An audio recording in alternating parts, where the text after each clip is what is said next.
What is assistive technology? The Assistive Technology Industry Association defines assistive technology as any item, piece of equipment, software program, or product that is used to increase, maintain, or improve the functional capabilities of individuals with disabilities. And I would suggest that we all use assistive technology. It's no longer just for individuals with disabilities. It's woven into the very fabric of our day-to-day lives. What assistive technology have you used this week? Have you scheduled an appointment in Outlook and perhaps set a reminder? Have you used Siri to dictate a text while driving? What about a step stool to reach something on a higher shelf? Or a navigation app such as Google Maps to find your way to a new restaurant or doctor's appointment? Have you used an Alexa or similar product in your home to play music or check the weather while you're cooking so that you don't have to stop and look it up? All of these are tools that increase our productivity and our functional capabilities as human beings, regardless of our ability level. Assistive technology, in short, is beneficial for all, but essential for some. As educators, we do a much better job providing and identifying assistive technology for our low-incidence populations, students with orthopedic impairments or hearing impairments or non-speaking students. It becomes much more obvious for this population of students what is required. A deaf or hard of hearing student may require a hearing aid. A non-speaking student may require a communication aid, such as a device or a manual communication board. And a student with an orthopedic impairment might require a walker or a wheelchair. Where we do not do such a good job is with our high-incidence populations, our students with other health impairments, mild cognitive impairments, or learning disabilities. Assistive technology for this population is far less prevalent. We are legally obligated to consider assistive technology in the IEP in the Special Factors section. We must consider, discuss, and document what assistive technology is required to access the curriculum. And yet, as an LEA and an IEP team, we often gloss right over that section. We barely recognize it, if at all, despite our legal obligation and what we know about positive outcomes with students. This all comes very closely with universal design. Universal design happened with an architectural student at NC State many years ago who had polio as a child and was confined to a wheelchair. He found it very difficult to navigate around campus to access buildings, often requiring that he be carried upstairs and that his chair did not always fit into doorways. He became a pioneer for advocating for universal design and architecture to make spaces more accessible for the masses, including those with disabilities. Things like automatic sliding doors as we enter a building, or curb cuts from a road to a sidewalk, so that individuals in a wheelchair may easily traverse onto the sidewalk or into a building. But we all benefit from that. When we look at universal design for learning, there are a few key components that we must consider. 1, clearly outlined goals. It is imperative that both educators and students understand what their goals are for any given activity. Built-in flexibility is key. Students may not be completing the same task at the same time in the same ways. If all you have is a hammer, everything starts to look like a nail. We can no longer create lesson plans and educational materials that can only be accessed in one way and only completed in one way. New materials must be flexible enough to accommodate the strengths and needs of all of our students, including those with disabilities. We must begin to identify and remove barriers and recognize that every individual has different strengths, and my strengths are different than yours. When we look at universal design for learning and implementation in a classroom, CAST, or the Center for Applied Special Technology, suggests 3 primary components. 1, providing multiple means of engaging in learning. 2, providing multiple means of representation or how information is being delivered and presented. 3, provide multiple means of expressing knowledge. Let's take a deeper look. For engagement, we're looking at the why of learning. We want students to understand why they are completing a task, and how can we engage all of our learners?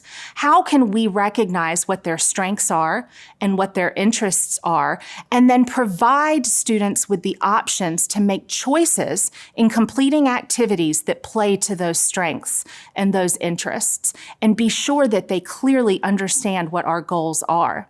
When we look at assistive technology and engagement, we're looking at options for determining interest, for self-regulating, and for sustaining effort. That might be providing a lesson choice or a menu board where students can select a certain number of activities that play to their interests and their strengths, but still manage to address the objectives that the teachers have in mind.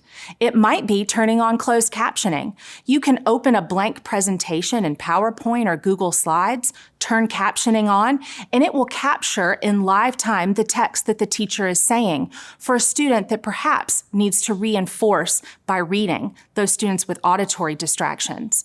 You might turn on narration so that printed text can be read aloud to them when provided in a digital form. Or you might provide an assignment digitally in a Google Doc and provide text boxes and dialogue boxes so that teachers can provide feedback and students and teachers can interact in live time. When we're looking at providing multiple means of representation, we're looking at the what of learning. What are we going to use to teach and engage our students? How can we present information in a variety of ways to reach the maximum number of students? Are we providing materials in print or text materials with audible narration, pictures or graphics? And how are students going to access and interact with that text? Assistive technology might include options for comprehension, perception, and language and symbol use. That might include things like using audiobooks or using text to speech and teaching students how to highlight text and have it read to them. It involves educating students with what accessibility features are built into the platforms they're using. Every device, Chromebooks, iPads, laptops, have built-in accessibility tools now as part of universal design. Do students have the ability to increase or decrease font size, to change the color or the background color so that it is visually more accessible to them? And can they change the font type? Many middle school and high school students with dyslexia report needing the Open Dyslexic font. That's an easy fix if we know that it exists and we know how to use it. When we look at multiple means of expression, it's the how of learning. How are students going to demonstrate their knowledge? How can we vary those options for students to participate in their education and show us what they have learned? Have we offered options beyond traditional paper and pencil tasks? Things like posters and presentations and graphic organizers.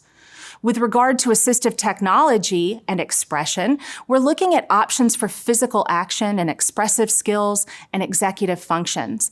One option is speech to text, where students can dictate what they are saying rather than write or type.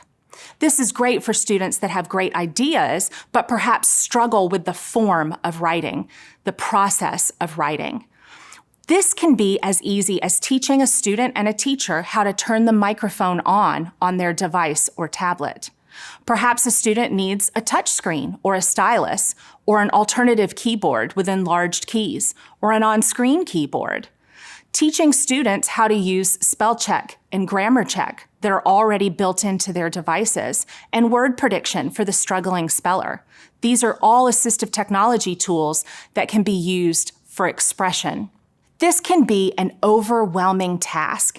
It can feel daunting. We are asking teachers to do one more thing. We are asking IEP teams to have one more discussion in an already lengthy meeting. And we are asking administrators to provide yet one more thing that may require funding. Desmond Tutu once asked, "How do you eat an elephant?" And the answer is one bite at a time. You should know that you already have a plethora of tools at your disposal, and bonus, most of them are free. All you need to do is identify what is in your building or in your district. Do you know what you have access to? Taking that first essential bite means identifying what tools you have Do you have Chromebooks, MacBooks, iPads, laptops, ThinkPads, tablets? What do you have? Are you fortunate enough to be in a one-to-one county where every student is provided a piece of technology? Do you still have classroom carts that teachers can check out, or computer labs that classrooms can visit?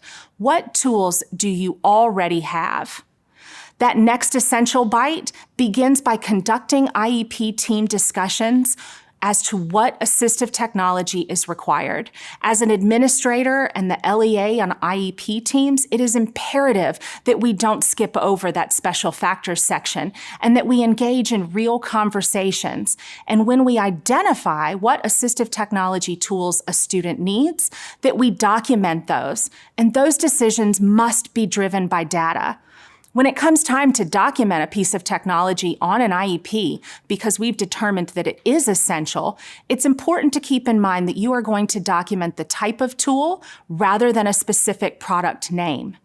For example, if your student is using audiobooks, you will list audiobooks under assistive technology, not Audible or Learning Ally or Bookshare. The reason for this is that technology changes every day. And even within some buildings, you may have younger grades with iPads and older grades with Chromebook. And the program that you use to offer assistive technology, such as audiobooks, may vary by grade level. So you don't want to lock yourself in and be bound to a specific product name. You also need to determine who in your LEA is on your assistive technology team. Do you even have one? Who is responsible for conducting these assistive technology evaluations? It may become imperative that you start to identify key players with the strengths and skills necessary to identify tools and needs of your EC students, particularly those high-incidence students in the regular education setting. Assistive technology benefits all of us, but it is essential for some. Imagine if we can have meaningful IEP discussions about what assistive technology can be used, and keep in mind our universal design and what we all have access to, what we all benefit from, so that we can maximize learning for the most number of students, including those with disabilities. Remember, assistive technology is beneficial for all, but essential for some.